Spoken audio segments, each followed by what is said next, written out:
Boa tarde a você que nos acompanha no Canal Rural, seja bem-vindo a mais um Conexão FPA Mato Grosso.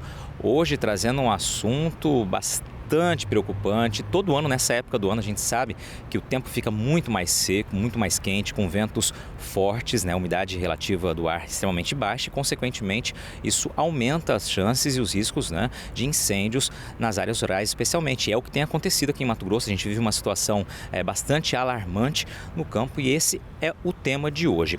O Alexandre Glauco, que está aqui comigo, ele é o gerente de sustentabilidade da AproSoja Mato Grosso e esse é um tema muito caro aos produtores, né? Porque os impactos, evidentemente, do fogo chegando nas propriedades rurais, independente se a gente está com lavoura no campo ou não, está com área de palhada, área de pasto, realmente são muito grandes, né, Alexandre? Boa tarde.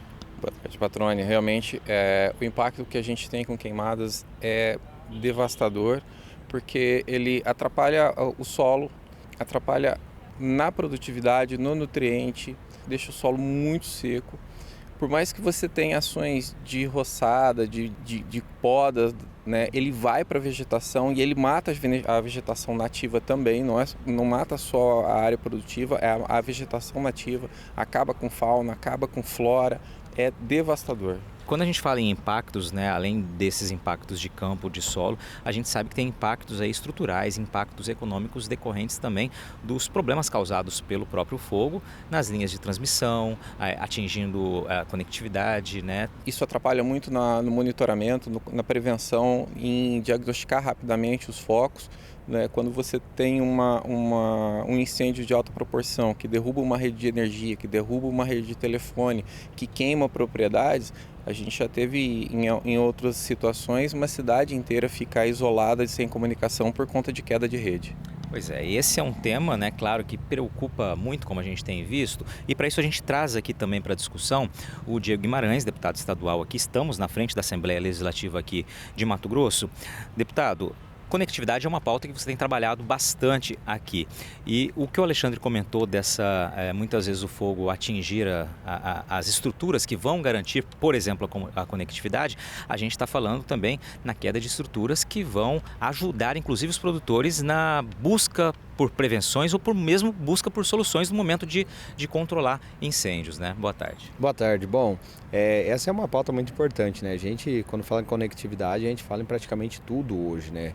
É o telefone, é a internet, é o celular, emitir uma nota fiscal, emitir uma guia de recolhimento, emitir uma guia de transporte animal, independente, seja o que for hoje, nós precisamos da conectividade. E a gente viveu isso muito quando eu propus aqui na Assembleia, presidi a CPI da telefonia, que garantiu alguns avanços, inclusive na telefonia móvel do Estado. Recentemente nós tivemos por parte da Anatel aí autorização para mais 68 municípios, se não me engano, do estado de Mato Grosso, que vão receber a tecnologia 5G, mas todo investimento ele acaba ficando prejudicado quando há uma queimada, quando há destruição de uma rede telefônica, uma rede de energia elétrica.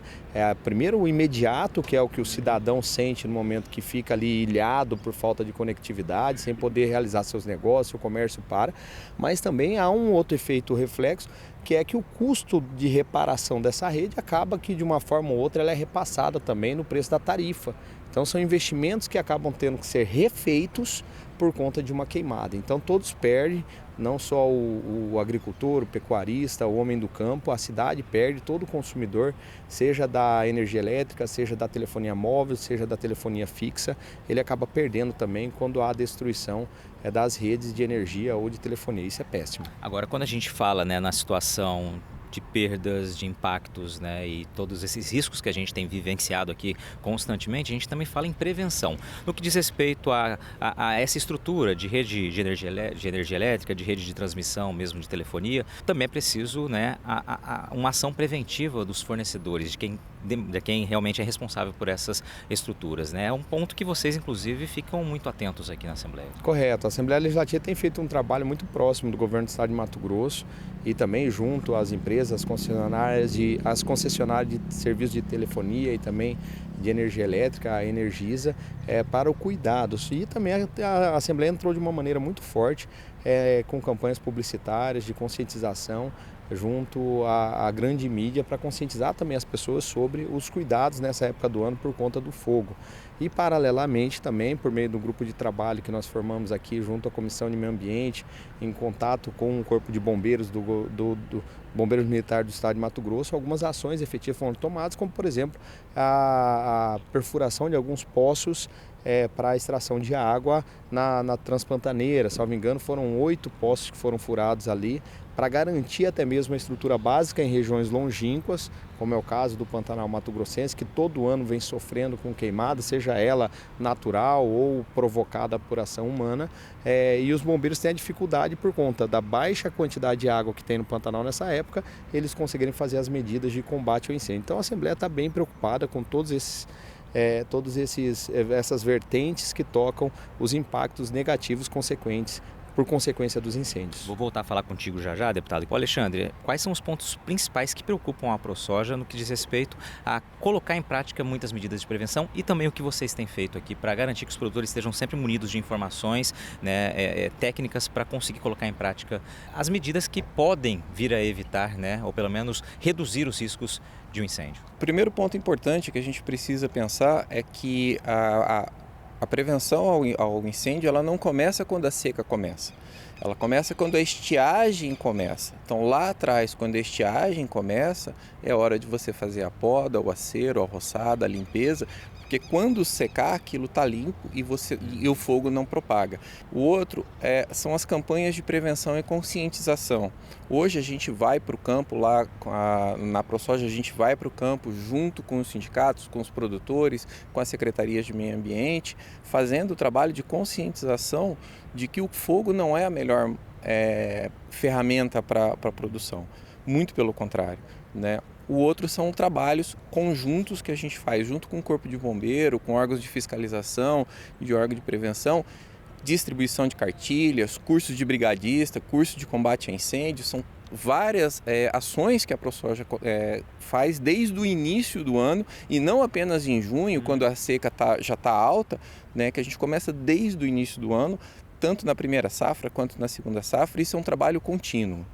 A gente sabe da importância que é a abertura de aceros, né, a limpeza dos aceros, né, das áreas de margem de rodovia e também os aceros, especialmente para evitar que o fogo, quando acontece, ele tome proporções maiores por conta das condições meteorológicas que acabam levando as chamas cada vez mais adiante. E é uma preocupação muito grande, um assunto com relação à preservação das áreas de reserva, das APPs, desse risco de incêndio. E aí a gente tem um conflito, né? Que a gente tem a necessidade de abertura de aceros, muitas vezes na prática, sem poder, porque são áreas de reserva. Como vocês têm trabalhado também esse assunto aqui? Já tem discussão referente a isso? Sim, já houveram várias discussões sobre esse assunto. A gente percebe uma preocupação que hoje o agricultor, o pecuarista, o homem do campo tem com relação à fiscalização ambiental. E essa fiscalização ambiental ela tem que ser compatível com a sustentabilidade, com a preservação ambiental da fauna, da flora, enfim. É importante, mas também nós temos que preservar essa fauna, essa flora, à medida que nós temos que tomar medidas paliativas de cuidado, de preservação, como é o caso de cuidado com o incêndio, como é o caso dos aceros. Então, já houveram algumas discussões com a SEMA, inclusive por parte da Comissão de Meio Ambiente. Certo dia também em plenário nós falamos sobre isso, de como a SEMA está lidando com essa fiscalização, porque a legislação também é extremamente rígida quando a gente trata de área de preservação permanente, reservas legais que precisam estar preservadas. E a gente sabe que especialmente nas áreas próximas às rodovias, as faíscas que às vezes saem de um caminhão pode provocar um grande incêndio. Então, eu acredito que é na medida do equilíbrio, da razoabilidade, do cuidado, da conversa. Logicamente, eu não recomendo que faça qualquer abertura, seja em reserva legal ou APP, sem que tenha autorização do órgão ambiental, mas que faça esse pedido, justifique esse pedido, para que não tenha problemas ambientais para com o produtor, mas que também a sua propriedade e todo o ecossistema ao redor esteja protegido contra as queimadas. Pois é importante trazer essa discussão, porque ela está presente sempre, porque uma coisa é a teoria e a preservação, como a gente sabe que ela é fundamental, mas na prática muitas vezes medidas que precisam ser adotadas, inclusive para manter a preservação, elas esbarram em fiscalizações que são exigidas, inclusive, pela nossa legislação, né? É um assunto que tem que estar sempre em evidência para que essa discussão caminhe para o bom senso e para o equilíbrio, como você mencionou. Exatamente. Se queremos preservação, essa preservação tem que estar esse ecossistema preservado tem que estar distante de fogo. De nada adianta a gente ter uma área de preservação permanente, uma reserva legal, uma reserva florestal, uma área de conservação, uma unidade de conservação, se eventualmente passar todo ano fogo, possivelmente essa área de preservação ela estará eliminada, deixará de ser preservada. Então o que nós precisamos é isso, é equilíbrio, bom senso, razoabilidade e a participação de todos no combate aos incêndios. Maravilha, deputado, obrigado pela participação aqui, obrigado mais uma vez, Alexandre, obrigado a você que nos acompanhou em mais essa edição, Conexão FPA Mato Grosso. Fiquem bem, até semana que vem.